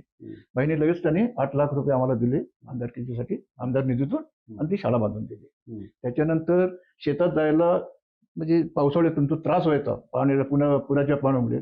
तिथे भाईने एक बारकासा पूल बांधून दिलं त्याने. ज्या ज्या गोष्टी मी बोलल्या भाईने त्याने त्यांच्या आमदार निधीतून. तसा तुमचा काय अनुभव आहे? आपल्या समोर साखर व्हायचा होता, त्याचे साक्षीदार तुम्हीच आहात. हो, आहे. तो एक समज आलेला आहे, तो अजून ढळलेला नाही आहे तिथला. स्मशानभूमी उठली, स्मशानभूमीचं एक काम मोठं झालं, मोठं मार्गी लागलं. मोठं बरोबर मार्गी आहे, लागलं. बरोबर आहे. त्याला पण बराच विरोध झाला, बऱ्याच फेऱ्या रत्नागिरीत माराव्या लागल्या. कलेक्टर साहेब सांगायचे नदीच्या कडेला स्मशानभूमी घ्यायची, कशी काय करायचं. म्हटलं साहेब इतर ठिकाणी कुठेही जा, नदीच्या किनाऱ्यालाच स्मशानभूमी आहेत, तुम्ही मंजुरी द्या, कारण गावाचा प्रश्न आपला किचकट आहे. पाणी भरलं की आपण जाऊ शकत नव्हतो तिकडं. तो एक प्रश्न मार्गी लागला चांगला. आपल्या स्थानिक लोकांनी पण केलं त्याच्यासाठी काम, भाईनी पण त्याचा पाठपुरावा केला, आम्ही स्वतः केला. असं त्यामुळे ते मार्गी लागलं चांगलं. दुसरा एक महत्वाचा प्रश्न आला की मुंबईला ज्याला हिंदू मुस्लिम दंगल झाली मुंबईला, आणि त्यावेळेला मुस्लिम बांधव हे मुंबईला, कारण तिथे कोण यजमान तिकडे दुबईला, इकडे तिकडे अब्रोडला सर्व्हिसला काही, आणि मग शिक्षणासाठी मुलांच्या तिकडे राहिलेली, आणि त्याला ज्याला ह्या दंगली झाल्या त्याला त्यांना अस्थिरता वाटली, त्यामुळे हे लोक इकडे आले आणि गोळकोट रोडला त्यांची एक वसाहत झाली. काय मग ते निन्या तालुक्यातून, निन्या गावातून आलेले लोक त्या ठिकाणी, त्याच्यामध्ये धडाधड ती वस्ती एवढी वाढत गेली काय की जसं अगदी त्या डोंगरी सारखं अशा पद्धतीची ती झपाट्यानं वाढ त्या ठिकाणी झाली. आणि मग त्यांना जो प्रश्न आला, तो महत्वाचा प्रश्न होता, तो कब्रस्तानचा होता. कारण प्रत्येकाच्या जमातीचं कब्रस्तान आहेत प्रत्येक मोहल्ल्यामध्ये. आता ते लोकांचं ते कबरी हे त्या ठिकाणी कबरी तयार करून त्यांनाच आधी जागा कमी पडते. मग त्यांना ही नवीन प्रेत त्या ठिकाणी मैता घ्यायची कशी, म्हणून ती घेतली जात नव्हती. मग त्यांना गावाला घेऊन जायचं. मग वाघेवल्यात असेल तर वाघेवला, चिवेलीचा असेल तर चिवेलीला घेऊन जायचं. मग ते लोक, गंभीर प्रश्न होता त्याला, ते लोक माझ्याकडे आले. तोच प्रश्न ख्रिश्चन लोकांचा होता. ख्रिश्चन लोकांना बॉडी त्यांना रत्नागिरीला घेऊन जायची. रत्नागिरीचे त्यांना दुसरं त्यांचं ते हे नाही, दफन करण्याचं ठिकाण नाही. पण ते लोक सगळे माझ्याकडे आले आणि त्यावेळेला आम्ही गोळकोट रोडला जागा संपादन केली. कैलास जोशी विष्णू कदम म्हणून शिक्षक होते, त्यांची जागा ते त्या ठिकाणी घेतली आणि त्याच्यामध्ये एक 20 गुंठे, कारण इथे ख्रिश्चन वस्ती कमी आहे म्हणून त्यांना एक 20 गुंठे आणि बाकी 50 गुंठे ही मुस्लिम समाजाला आपण कब्रस्तानसाठी जागा त्या ठिकाणी दिली. मग आज ती प्रत्येक त्यांची मयत आहे, ती मयत त्या ठिकाणी दफन केली जातात. म्हणजे आज त्यांना कुठे बाहेर न्यावं लागत नाही. मग ख्रिश्चन लोकांना पण न्यावं लागत नाही आणि यांनाही नाही. आता ख्रिश्चन लोकांचं, मुस्लिम समाजाचं म्हणणं असं की आता आम्हाला ख्रिश्चन लोकांना तुम्ही दुसरीकडे कुठे दिला, तर तोही विचार माझ्या दृष्टीने सुरू केला आहे. चुकीचा नाही, तो केला पाहिजे. कारण त्यांना आता अपुरं पडायला लागले तिथलं कब्रस्तान.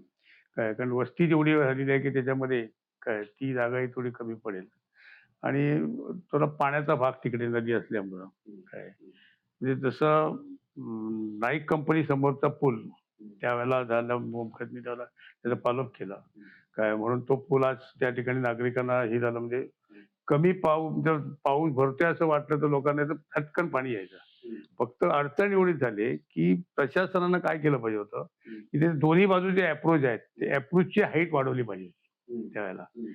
ती हाईट जर त्याची त्या पुलापासून त्या गोळकोटचा जुना रोड जो आहे तिथपर्यंत जर नेली असती तर हा पुण्याचा प्रॉब्लेम की इकडे जर खेडेकर नाक्यापर्यंत गेली असती काय तर तो खड्डा भरून निघाला असता. कारण आता पुराच्या काळामध्ये त्या पुलाचा उपयोग होत नाही, वाहतूक बंद राहते, लोकांना काही जाता येत नाही आणि लोक वळसा मारून मापातली, गोळकोटमधली उकताड मार्गे किंवा एनरॉन ब्रिज मार्गे लोक येतात.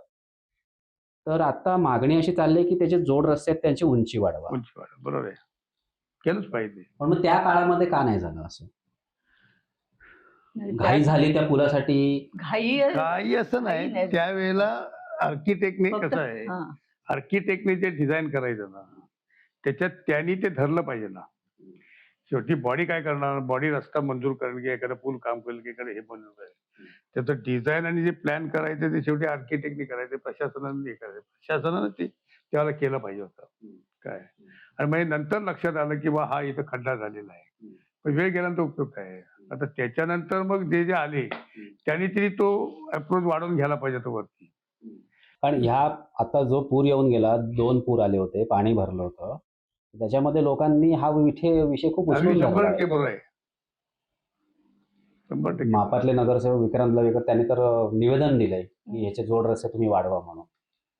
आता ही सगळी चर्चा होत असताना भाई तुमच्या नजरेतनं आपण प्रत्येकाकडनं जाणून घेणार आहोत. तुमच्या नजरेतनं चिपळूणच्या विकासाचं विजन काय मांडणार आत्ता?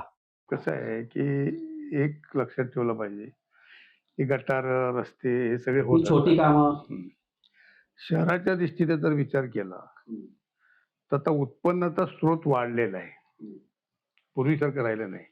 पूर्वी आम्ही ज्यावेळेला काम केलं त्यावेळेला तो उत्पन्नाचा स्रोत कमी होता. मगाशी तुम्ही बोललात. हा, शासनाकडे पण पैसा कमी होता. आता जीएसटीच्या माध्यमातून शासनाकडे एवढा पैसा येतो तर तो निधी विकास कामासाठी जेव्हा खाली येतो तर आता डेव्हलपमेंट करायला संधी आहे.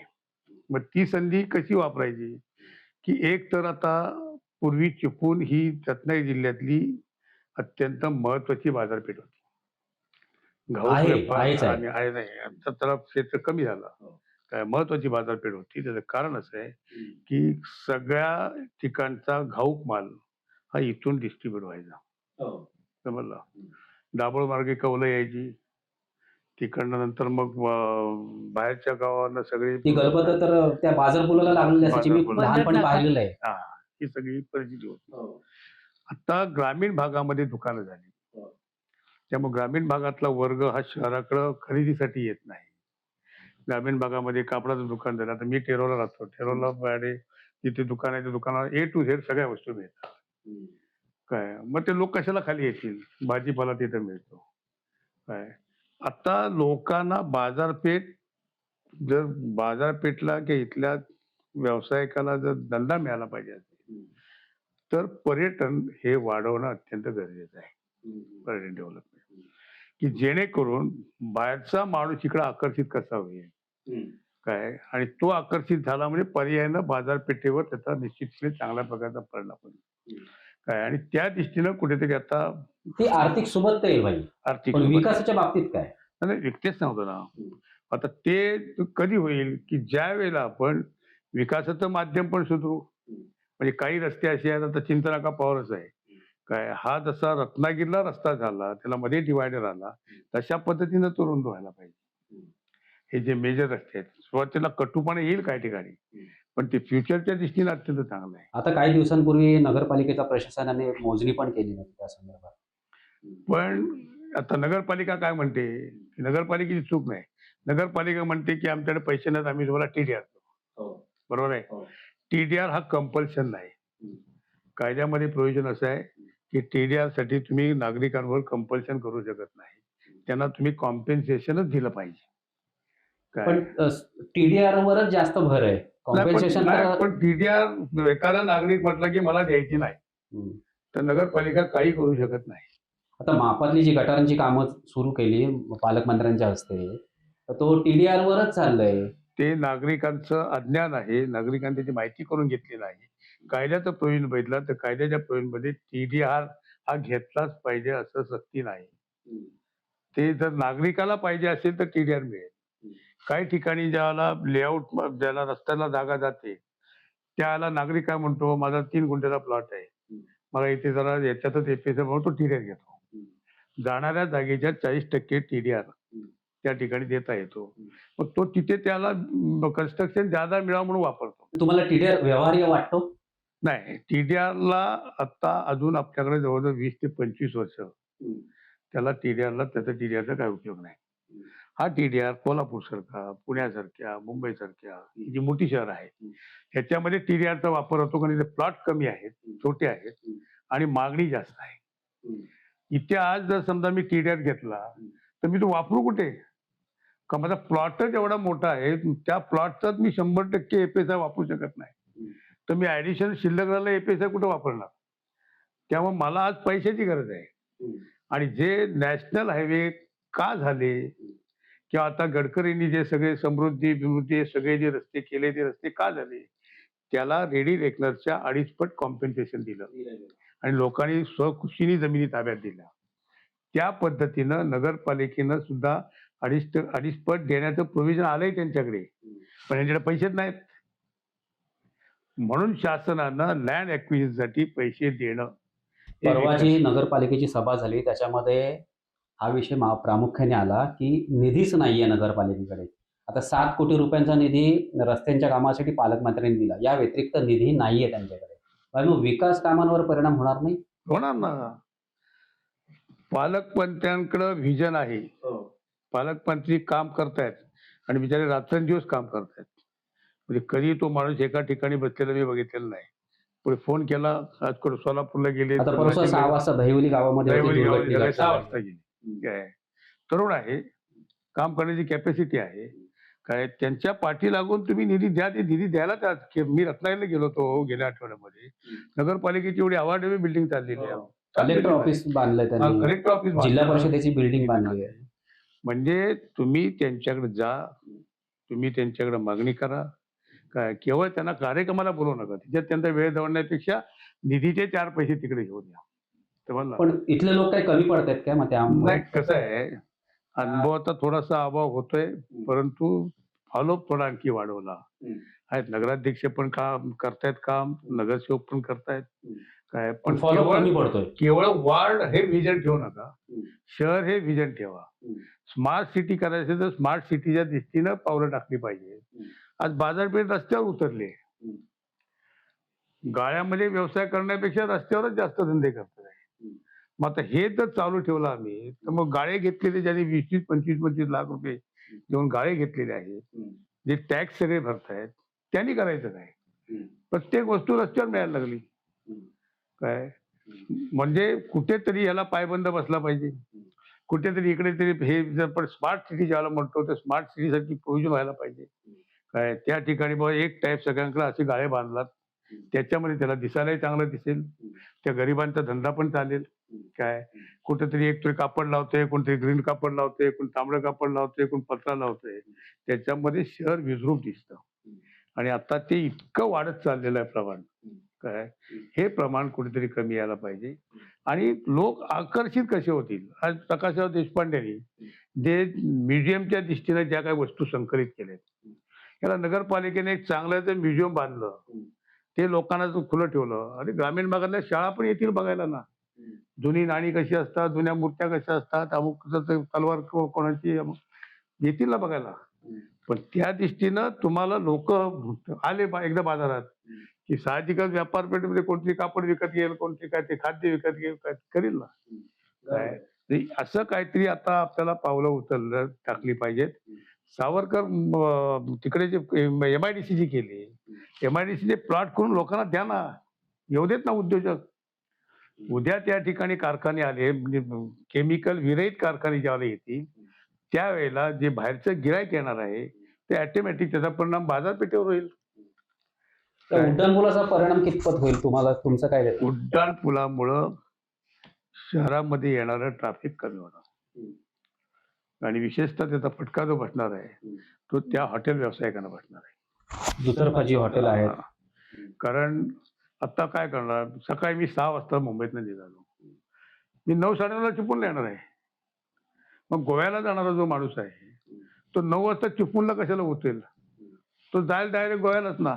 12, 12:30, 1 वाजता तो गोव्यात पोहोचेल.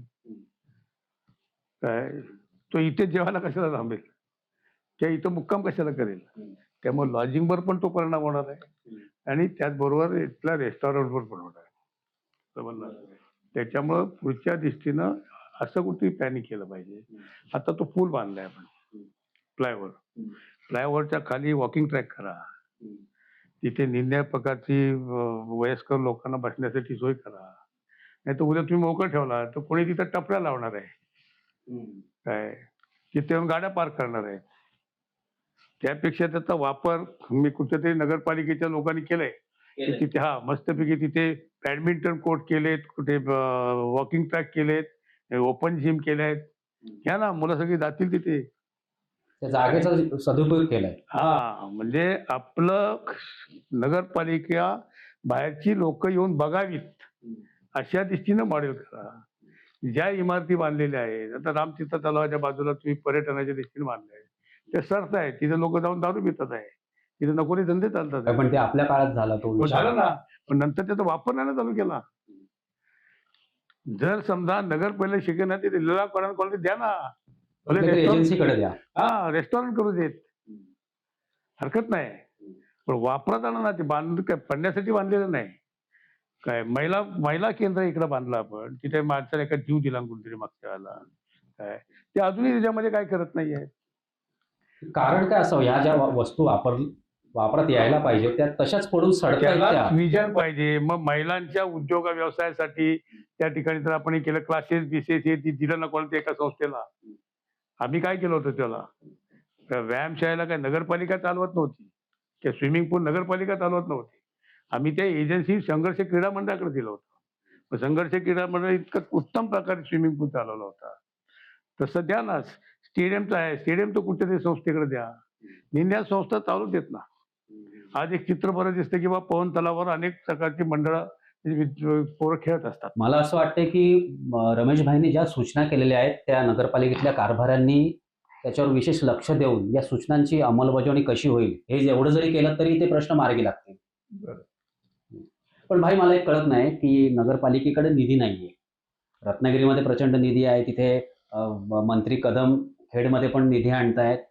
चिपळूणमध्ये आपले शेखर सर आमदार ते प्रचंड निधी आणतायत. त्यांनी शहरासाठी सुद्धा काही निधी आणलेला आहे, त्यांच्या मतदारसंघामध्ये सुद्धा ते निधी आणतात. मग नगरपालिकेला निधी का मिळू शकत नाही? हा विरोधाभास का दिसतोय? कसं आहे, त्याचे हेड शोधले पाहिजेत. हो बरोबर आहे. काय निधी उपलब्ध होऊ शकतो. मी आमदार असतो म्हणजे काय मोठेपणा सांगत नाही. त्यावेळेला साको प्रोग्राम बंद झाला होता आणि 2005च्या पुरामध्ये बहुतेक सगळे साको वाहत गेले. काय मी शासनाकडनं साको प्रोग्राम चालू करून घेतला आणि मिनी पुलाला साकवामध्ये बसवलं. त्यामुळं तो संपूर्ण प्रोग्राम जिल्ह्यामध्ये आला.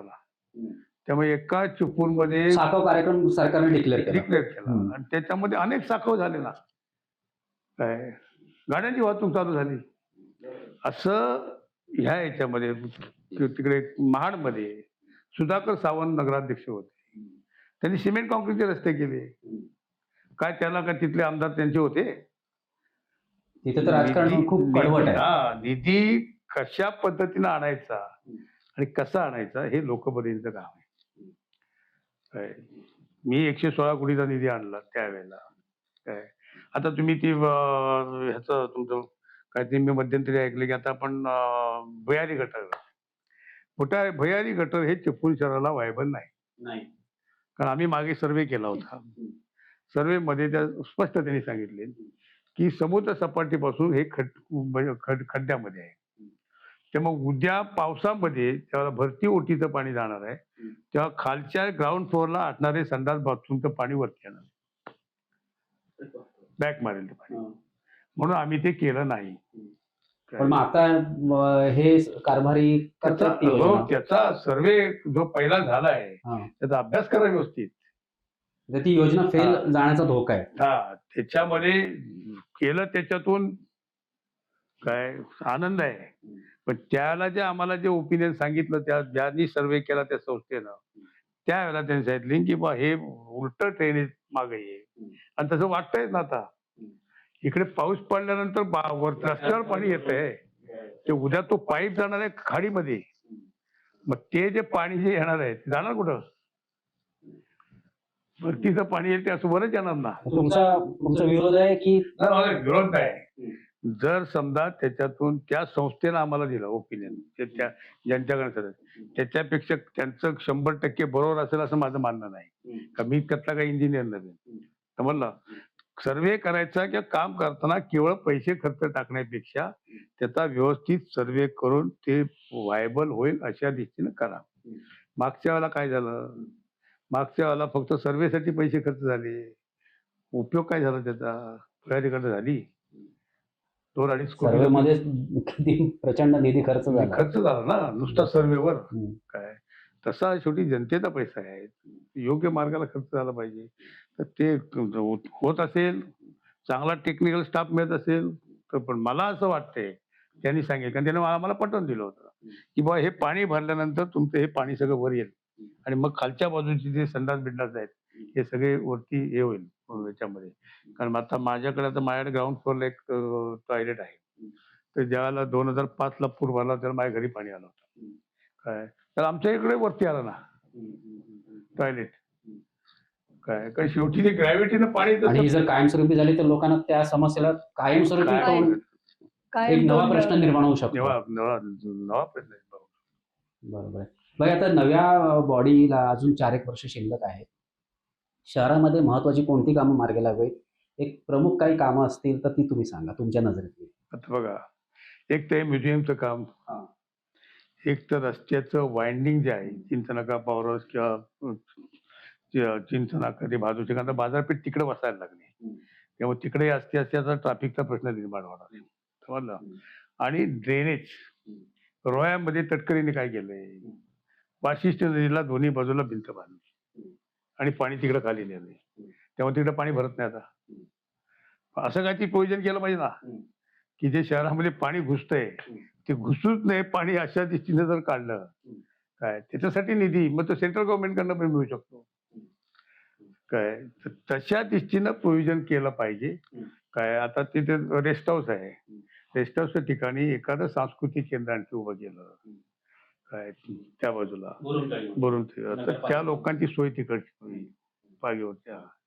काय इकडे इंदिरा गांधी सांस्कृतिक केंद्र आहे, शहराचा विस्तार व्हायला पाहिजे ना. आता इकडे MIDC आहे जी बहादूर शेखला केलेली आहे, सावरकर. आज त्याचा अनेक वर्ष बघतो ते मैदान म्हणूनच वापर करतात. लोकांनी त्यावेळेला जमिनी दिल्या आहेत काठीमोल किमतीनं. त्यावेळेला लोकांना बा इथल्या तरुणांना काहीतरी रोजगार मिळणार आहे ह्या उद्देशाने दिला आहे.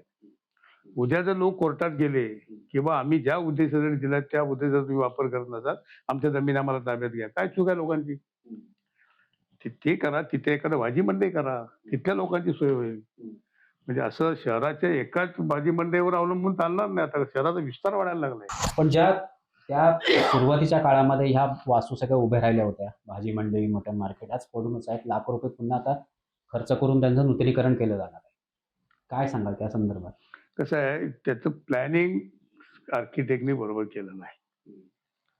काय कुठचाही प्रोजेक्ट उभा करताना आधी महाराष्ट्रातल्या विविध ठिकाणी कुठचा प्रोजेक्ट चांगला आहे आणि तो लोकांसाठी कसा सोयीस्कर आहे याचा अभ्यास करून त्या दृष्टीने प्लॅन केलं पाहिजे. एवढे तुम्ही 1-2 टोपल्या पण जिथे राहत नाही कसे भाजीवाली बसतील काय तिथे. आणि उत्पन्नाचा सोर्स जो आहे, आता मी मध्यंतरी बघितलं की जे गाळे हे दिले होते भुईभाड्याने जागा दिल्या होत्या काय त्याचं भुईभाडं नगरपालिकेने वसूलच केलेलं नाही अनेक वर्ष. आणि हे उत्पन्नाचे सोर्स आहेत ना, हे स्रोत जर तुम्ही बंद केला, त्या स्रोतवर लक्ष दिलं नाही तर विकास कामाचे पैसे टपकणार नाहीत. तुम्हाला तुमचा पैसा उभा करायचा आहे. एखादा व्यवसाय करणारा जर व्यापारी असेल किंवा व्यावसायिक असेल तो स्वतःचा पैसा स्वतः निर्माण करतो ना. काय त्या दृष्टीनं इथंही म्हणजे आता जे पदाधिकारी आमचे आहेत त्या पदाधिकाऱ्यांनी सुद्धा याच्यावर लक्ष ठेवलं पाहिजे की बा हे वसुली बरोबर होते की नाही, काय त्याच्या ठिकाणी बा कुठे काय मागं पुढे होते का काय. कारण आता केडर झाले ना, पूर्वीसारखं नाही. पूर्वी कसं होतं, नगरपालिकेचा कर्मचारी लागला की तो नगरपालिकेतला रिटायर व्हायचा. काय मग अनुकंपाखाली त्याचा पोरगा लागायचा किंवा कोण लागायचं. आता केडर झाले, एखाद्या कर्मचारी महाराष्ट्रात कुठेही बदली होऊ शकते. आता जे कर्मचारी आहेत ते ह्या सगळे वेगवेगळ्या केडरवाले भागात आहेत. चालेल, केडरचे चालेल. आता मग तो काय म्हणेल, मला 3 वर्ष टोपे टाकायचे, मी तर कशासाठी टाकले नाही, निघून जाईल. त्याला शहराशी काही देणे घडत नाही ना. मग त्याच्यावर फार आता कमी कर्मचारी असे उरलेत की जे शहराच्या निगडीत आहेत. आता पदाधिकाऱ्यांनी, या नगराध्यक्षांनी आमच्या त्या ठिकाणी थोडं ह्या बाबतीत पण लक्ष द्यायला पाहिजे. प्रशासनावर ते बरोबर होतंय की नाही, वसुली होते की नाही, इकडे लक्ष द्यायला. एवढा विकास कामं करून नाही चालणार. नगरपालिका पण टिकली पाहिजे ना. काय ते बघितलं पाहिजे. काय आता हा जो प्रशासकीय काळ होऊन गेला भाई, त्याच्यामध्ये शहराचा बट्ट्याबोळ झाला, खूप भ्रष्टाचार झाला. नाही, भ्रष्टाचार तर झालायच, नाही याच्यातला भाग नाहीये. काय कारण अंकुशच कोणाचा नव्हता. ठराव पण मीच करायचा आणि इम्प्लिमेंट पण मीच करायचं. काय त्याच्यावर बॉडीचा अंकुश जो असायला पाहिजे तो राहत नाही. काय पण आता सुद्धा सगळं आलबेला असंही वाटत नाही. काय म्हणजे लोकांमधली चर्चा, मी काय नगरपालिकेत जात नाही किंवा मी काय तिकडे बसत नाही, पण लोक जे म्हणतात ते येत आहे. काय ते वेळीच सुधारलं पाहिजे. कारण लोक कसं आहे, आपल्याला आता विशेषतः तरुण पोर आलेत, त्यांना भवितव्य आहे. काय त्यांना आता कामं करून उत्साह आहे. कामं करून परत त्यांना आणखी हे आहे, जसं आम्ही 30-35 वर्ष स्कोप आलो, तर त्या दृष्टीनं लोकांची कामं करा. काय म्हणजे प्रशासनामध्ये अजूनही गैरव्यवहार सुरू आहे अशा तक्रारी तुमच्याकडे आल्या आहे. आहेत. समजलं. पण ते कसं आहे की मांजर जरी दूध पितंय डोळे झाकून, तरी ते कोण बघत नाही तर नाही आणि हे तर चुकून तर काही जागृत देवस्थान आहे. काय हे बाहेर पडायला काही वेळ लागत नाही. त्याच्यामुळे जरा थोडं हे होते. काय आणि लोकांना पण एक विचित्र सवय लागली. काय आमच्याला कसं होतं, आम्हाला पैसे खर्च करायला लागत नव्हते. काय लोक मतं द्यायची कामं. आता पैसे खर्च केल्याशिवाय मतच मिळत नाहीत. मग त्या उमेदवारांनी काय करायचं? आता तो ट्रेंड बनला ना. जे पैसे टाकले ते वसूल करायचे. आदल्या दिवशी सगळं ओके. काय दुसऱ्या दिवशी सगळंच बिघडतंय ना. काय अशी जी काय सिस्टीम आता जी लागली, ही ह्याच्या दृष्टीनं, भवितव्याच्या दृष्टीनं काही बरोबर नाही. या सर्व नवख्या मंडळींना सहकार्य करायला तुम्ही तयार आहात. नक्कीच. त्यांची पण तशी मानसिकता पाहिजे. हा, काही येतात ना बाहेर. नाही येतात? हो, येतात. हा. येतात ना. काय काय मला काय आता निवडणूक लढवायची नव्हे. काय तेव्हा मला काय फक्त शहराचा कारभार चांगला व्हावा, काय आणि चांगली डेव्हलपमेंट व्हावी, काय ही आपली प्रामाणिक इच्छा. समजलं. आता डीपी रोड आहे. आता याच्यात तुम्हाला एक सांगतो, आता डीपी प्लॅन केलेले आहे. काय मी मागच्या बॉडीला पण सांगितलं होतं. अरे म्हटलं तुम्ही एक काम करा की नाले जे आहेत ना, हे नाले तुम्ही डीपी खाली आरक्षित करा ना. त्या खाजगी मालकीचे आहेत. त्यामुळे जो तो आपापल्या जमीन घेतोय, नाले अरुंद झालेत. पाणी जाणार कुठं? त्या हायवेवर जे पाणी येत होतं, आता तर आमचं फ्लायओव्हर झालाय. हे सगळं त्या कॉलेजतनं खालीच उलटत होतं ना. कारण नाल्यातनं पाणीच जात नाही. काय म्हणून नाले जर तुम्ही डीपीवर ठेवला असता, तर तुम्ही त्यांना बांधकाम करून दिलं नसतात ना. काय म्हणजे अजूनही वेळ गेला नाही. अजूनही त्याच्यामध्ये मॉडिफाय करून काय 37चं मॉडिफाय करायचं आणि ते आरक्षित टाकून द्यायचं ना. काय म्हणजे मग एकदा आरक्षित झाले, पण तिथे एन्क्रोचमेंट येणार नाही.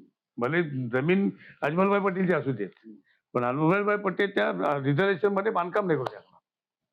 म्हणजे जागा सोडावीच लागणार. काय असं शहराच्या भवितव्याच्या दृष्टीने केलं पाहिजे. की आज जर नाही केलं, ते सगळे नाले बंद झाले ना, तर शहरामध्ये याच्यापेक्षा गंभीर परिस्थिती भविष्यकाळामध्ये निर्माण होऊ शकते. सध्या शहरामध्ये गाळाचा विषय चर्चेला खूप जातोय. आता जो काढलाय तो योग्य प्रमाणात काढलाय का अजून काढायची आवश्यकता आहे, का काढल्याचा काही परिणाम होतोय? काय निरीक्षण आहे तुमचं? नाही, काढल्याचा परिणाम निश्चितपणे झालेला आहे. तो होतोय. पण मेन जिथं केलं पाहिजे होतं तिथं केलं गेलं नाही. कुठल्या ठिकाणी? काय पाऊस पडतो तो चिपळूण, खेड, महाड या परिसरामध्ये पडतो. आपल्याला महाडचा इफेक्ट आपल्याला होत नाही. आपल्याला इफेक्ट होतो खेडचा. समजलं. खेडचं पाणी ज्या ठिकाणी दाभोळच्या खाडीला मिळतं, ते पाणी तिथून पुढं पास न झाल्यामुळं चिपळूणच्या पाण्याला जागा मिळत नाही. आणि मग ती जागा न मिळाल्यामुळं इकडे येणारं पाणी ताबडतोब बॅक मारते. 2021ला हेच घडलं काय. आणि हे ज्याला जयंत पाटील साहेब आले होते, त्यांच्यावर मिटिंग झाली होती, त्यावेळेला आम्ही हेच सांगितलेलं होतं आणि इरिगेशनने त्यावेळेला ते मान्य केलं होतं. पण तिथला भाग हा ओपन झाला नाही, म्हणून कालचं जे पाणी भरलं परवाचं काय, हे ते पाणी पास न झाल्यामुळं तिकडे बॅक मारलेलं आणि भाई त्याला अन्य पण काही कारण आहेत. एक म्हणजे भरती ओटीच्या वेळा, दुसरं म्हणजे आपल्या सह्याद्रीच्या पट्ट्यामध्ये पडलेला मुसळधार पाऊस, तिसरं म्हणजे सोडण्यात आलेलं अवजल, जनरेशन झाल्यानंतर जे पाणी सोडण्यात येतं. ही सगळी कारणं जेव्हा एकत्रित येतात त्यावेळी पाणी शहरामध्ये येतं. पण ह्याला काही पर्याय पण नाही ना. 2021ला असं ठरलं होतं की ज्याला ओटी असेल त्यावेळेला जनरेशन चालू करा. समजलं, तुम्ही ज्या वेळेला भरती असेल त्यावेळेला जनरेशन चालू करू नका. हे त्याला म्युच्युअल अंडरस्टँडिंगने ठरलं होतं. आता 2-2 टर्बाईन सुरू असतात. हो, म्हणजे आता ज्याला हे कोळकेवाडीचं पाणी आहे, हे कोळकेवाडीचं पाणी हे जनरेट होऊन आलेलं पाणी आहे. त्यात थोडंफार मग आजूबाजूचं पाणी येतं तेव्हा सोडून द्या, पण मेजर पाणी जे आहे ते जनरेट होऊन आलेलं आहे. मग हे जनरेट होऊन आलेलं पाणी, तर तुम्हाला आता पावसाचा अंदाज येतोय आणि भरतीचं टायमिंग तुमच्याकडे आहे काय, मग त्यातलं थोडं सोडून द्या ना आधी भरतीच्या अगोदर. पण ते कंट्रोलिंग कळव्यात नव्हतं ना भाई. तर कळव्यात होते ते जनरेशनचं. मग जनरेशनचं कळव्यात होतं तर तुम्ही त्या दिशेने टायमिंग ठरवून घ्या आजूबाजूला. तुम्ही दुसरं कुठतरी टर्बाईन बंद ठेवा काय आणि हे इकडचं चालू करा. म्हणजे पुराचं तेवढं फार मोठा फरक पडत नाही, मीटर 1.5 मीटरचा फरक पडतो, पण 1.5 मीटर सुद्धा पाण्याच्या दृष्टीने मोठंच आहे ना. समजलं, ते जनरेशन जे आहे ते जनरेशन त्याला ते टायमिंग सांभाळलं ना काय. 2005ला आपण ते केलं होतं. हे सगळं लक्षात आलं, मग ते म्हटलं की आमचं सगळं ठाण्यावर हॉटलाईन आहे, इकडनं फोन आला की आम्ही चालू करतो काय. तर म्हटलं बा ज्या वेळेला इकडं पाण्याची परिस्थिती बघून त्या पद्धतीनं तुम्ही ते हे करा. भरतीच्या वेळेला आणि ज्याला अधिक पाऊस असेल असं वाटतंय की बा आज पावसाचा जोर दिसतोय, तुमच्या हवामान बघत अंदाज आहेत काय, ते बऱ्याच वेळा फेल्युअर जातात, तो बघ सोडून द्या. पण ज्याला त्या हवामान खात्याचा अंदाज हे शासनाने निर्माण केले आहेत ना. मग जर तुम्हाला जर त्यांनी सांगितलं की आज मुसळधार पाऊस पडणार आहे, तर पडण्याच्या आधी ते तिथलं पाणी जनरेट करून सोडून द्या ना आधी काय. म्हणजे मग हा प्रश्न येणार नाही ना, काही अंशी तरी त्याच्यामध्ये पाय बंद बसेल ना काय. म्हणजे हा फटका 2021ला फार मोठा बसला काय. म्हणजे पाऊस पण तेवढाच पडला, पण त्याच्यामुळे तो फटका बसलाच ना. पण मग आता गाळाची मोहीम सतत सातत्याने सुरू ठेवली पाहिजे. सातत्याने ठेवून काय करणार. आणि मुळात एक थोडीशी चूक अशी झाली, ती कोणाला पटणार नाही. शहरातले सकल भाग सगळे भरले गाळानं. म्हणजे जे काय खड्डे होते, खोलगट होते, ते सगळे भरले. लोकांनी आपले भराव टाकून घेतलेत, भविष्यात बांधकाम करायचे. आता पाणी येते वाढलं तर डायरेक्ट इकडेच येणार ना. त्याला खाली राहायला जागा कुठे आहे काय. म्हणजे एक बाजू आम्ही मोकळी केली, दुसरी बाजू पॅक केली. ती करायला नको होती तशी काय. जी भागातलं जे बाकीचं आहे, आता 2021चा जो पूर आला काय, तर तो किती पाणी हायवे पण पोचलं. 1.5 मजल्यापर्यंत पाणी गेलं होतं ना. मग काय रेड लाईन ब्ल्यू लाईन तुम्ही अजून ते हे करत नाही. हा पूर काय नेहमी भरणारा नव्हे, कधीतरी 100 वर्षां 200 वर्षां कधीतरी अशा पद्धतीचं हे येतं, त्याला नैसर्गिक आपत्ती आहे काय. कारण त्याला 2021ला ग्रामीण भागात ते तेवढे हे पण झालं ना, पाऊस पण तेवढाच पडला ना. तर तीव्र बिव्र या ठिकाणचे डोंगर खाली आले ना त्याच्यामुळं काय. एक शेवटचा प्रश्न विचारून आपण ही चर्चा थांबवणार आहोत. स्मार्ट सिटी होईल भविष्यामध्ये असं एक चित्र चिपळूणकरांना दिसेल. करायचं म्हटलं तर होईल. आणि जोपर्यंत उदय सामंत सारखा पालकमंत्री आहे या जिल्ह्याला काय, त्यावेळेला ज्या पद्धतीनं रत्नागिरी डेव्हलप होते. आणि काल कधी आज कधी पेपरला वाचलं मी, राजापूरला पण चांगल्या प्रकारचा निधी दिला आणि त्या मिळालेल्या निधीचा योग्य प्रकारे विनियोग झाला तर स्मार्ट सिटी व्हायला काही अडचण नाही. तुमचं काय म्हणणं आहे? विषय असा आहे की आता जर विकास करायचा असेल तर आता आम्ही जर चिपळूण सोडलं आणि भागीरथी पासून आम्ही जर पुढे गेलो तर ते खेडीवरचे रस्ते आणि हे बघून एकदम मनाला बरं वाटते की काहीतरी विकास इथे झालेला आहे. तसेच जर रस्ते आता चिपळूणला झाले किंवा एक्वेशन झालेले रोड त्यांनी जर बनवले तर नक्कीच इथे विकास होण्याची शक्यता आहे. स्मार्ट सिटी संदर्भात स्मार्ट सिटी संदर्भात आधी माझं तर म्हणणं आहे, बाजारातले चिपळूणमधले रस्ते चांगले व्हावे. आता नाईक कंपनीच्या समोरचा पूल आपण ओलांडून गेलो, इतकी खडी पसरलेली आहे, जरा जरी कोण जोरात गेला किंवा ब्रेक मारल्यानंतर तिथं गाडी स्लिप होऊ शकते. जिमच्या समोरची अवस्था बघा. क्वालिटी आता- मेंटेन व्हायला क्वालिटी मेंटेन व्हायला पाहिजे. आता ते पाईपलाईन कुठली टाकतायत आणखी, प्रत्येक ठिकाणी खोदाखोद चालू आहे. ऐन पावसाळ्यात काय रस्त्यांची अवस्था झाली. आता मी यांना सांगितलं होतं आता ते महानगर गॅसचं चाललंय. मी मध्यंतरी फोन केला होता. म्हटलं आता हे चांगले, आता चिंतनका पवार असता ह्या नगराध्यक्ष असताना तो झालेला शेवटचा रस्ता, तो 11 रस्ते झाले त्यातला तो आणि माने आणि कंपनीने बांधले तर तो त्यांना मी म्हटलं की बाबा तुम्ही त्यांच्याकडनं पैसे डिपॉझिट करून घ्या ना. काय आणि टीपी स्कीम आणि डीपी, आता टीपी स्कीमचे रस्ते नगरपालिकेकडे ऑलरेडी ताब्यात आलेले अजून नगरपालिका घेतले नाहीत. काय तर मोदीला 2 कोटी रुपये जातात म्हणून. समजलं, ही जबाबदारी शासनाची आहे की नगरपालिकेला ते करून द्यायचं. आता ते जे वाइंडिंग आहेत, ह्या वाइंडिंगच्या बाहेरच्या बाजूला किंवा वाइंडिंगच्या शेवटच्या टप्प्यामध्ये गटर सोडून त्या ठिकाणी त्यांनी पाईपलाईन टाकायला पाहिजे. आत्ताच्या लाईन आहेत ते सगळं रस्त्याच्या मध्ये येतच आहे. म्हणजे उद्या त्यांचा काय मेंटेनन्स निघाला की परत ते खोदाखोदी होणार. काय त्याच्यातूनच आमच्या पाईपलाईन गेलेल्या आहेत, त्याच्यातून आमची गॅस कंपनी देत आहे. म्हणजे रोडचं जे वाइंडिंग तुम्ही डीपी प्लॅनला दाखवलाय, तर मला शिवने त्याला सांगितलं, ते विशाल मुतले होते की कोणते, ते सांगितले की नाही आम्ही त्यांनी आम्हाला लिहून दिलेलं आहे की जेव्हा घालवायचं असेल तेव्हा आम्ही आमच्याकडनं आलो. अरे पण रस्ते तुमचे फुकट जाणार आहेत ना. म्हणजे ह्या काही गोष्टीच्या प्रशासनाने केल्या पाहिजेत ना, त्या केल्या जात नाही. आता ते का त्यांना परमिशन दिली, एवढी का पास दिली ते काय समजत नाही. काय पण त्याच्यामुळे उद्या जर समजा अगदी सिमेंट कॉन्क्रीटचा रस्ता केला आणि त्याच्या खालनं जर गॅसची पाईपलाईन गेली आणि काय मेंटेनन्स निघाला, म्हणजे काय सिमेंट कॉन्क्रीट रस्ता फोडणार का.